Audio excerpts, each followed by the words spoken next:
Let's talk NFL. First question, Arizona Cardinals picked up another win this past weekend. Carson Palmer has looked good since his return to action.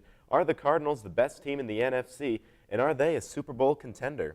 I believe that at this point they are the best team in the NFC, and you got to throw them in there as a Super Bowl contender also. There's a bunch of teams near the top of the NFC, no clear-cut favorite, but I think the Cardinals are the top right now. You look at the standings, they have the best record, 6-1. Their only loss came to the Broncos when they had their third-string QB in. The defense is playing really well, and the offense is doing just enough. With no clear-cut favorite right now, I think the Cardinals are slightly above some other teams like Green Bay and Seattle and Dallas. I'm going to disagree with you there. I think Arizona has a very good squad. Obviously, they've been winning games with their third quarterback. I mean, that's just an accomplishment in itself. Yes. They dropped one to Denver, who is obviously the AFC favorite, so you can't discount that win. But I'm going to look at Green Bay and San Fran as the two contenders. Okay, I know San Fran has a tough schedule.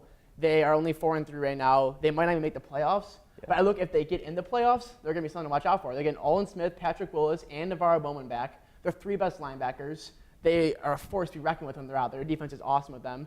And you have to look at their offense, too. I mean, Kaepernick, he can scramble. He can do both. He's a good dual threat, good running attack, and they got weapons all around. They got Crabtree, Bolden, Vernon Davis. And I think Green Bay also can put it up there. I mean, their offense has been on fire recently. They have so many options as well on offense, and you can't discount the Rodgers factor, you know? That's true. I get all that. I think the Cardinals, if they play the Packers, though, their defense can maybe perhaps match the Packers' offense. I think the Cardinals are just solid all around, like good young wide receivers. John Brown had a great game and kind of that comeback last week. The secondary has been a little subpar, but I think they can be really good. You know, Patrick Peterson's a great player. There's no clear-cut favorite, like I said, but right now, at this moment, I think the Cardinals are top. All right, guys. Well, the Detroit Lions hold a one-game lead over the Green Bay Packers in the NFC North. Is this a lead that can last, or are you concerned about the Pack?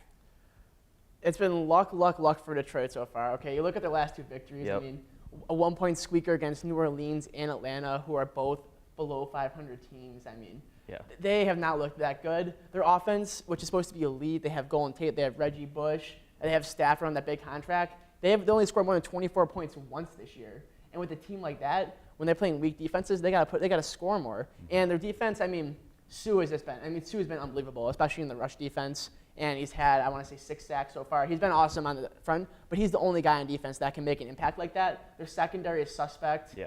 I especially see Green Bay when they match up with them. I could see Green Bay shredding them this time, indeed. I could see a big blowout game after their loss earlier in the year.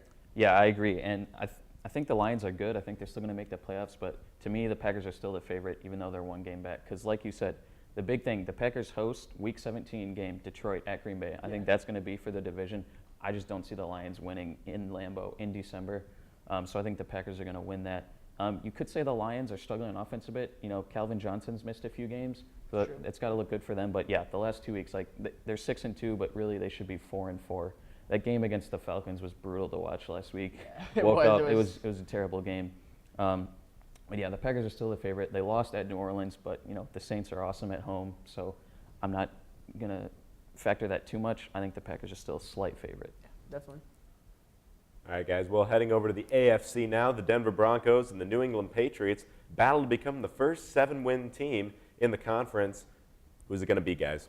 I think the Broncos are going to win this, and I think it's not even going to be close. I'm predicting double-digit blowout. Here's why. It's at Denver, so good home field advantage at Mile High. The Broncos' offense has been almost as good. You know, last year was probably the best single-season offense ever. They've been almost as good this year. Ronnie Hillman's doing pretty good work in the backfield. Peyton Manning has been just about as good. Demaryius Thomas is doing awesome. Julius Thomas has 9 or 10 touchdowns. And this year, the Broncos' D is better than last year. DeMarcus Ware, that was a great addition. He's got 7.5 sacks, I think. Von Miller's, he's playing like his old self, like 2-3 years ago, got 9 sacks. I think they're just totally complete. I think the Patriots' record isn't as good as they are as a team. Yeah, I think the Patriots are going to steal this one. I think Gronk is going to be a big X factor. I don't know who's going to cover him. He had the 3 touchdowns last week. I think Patriots all the way.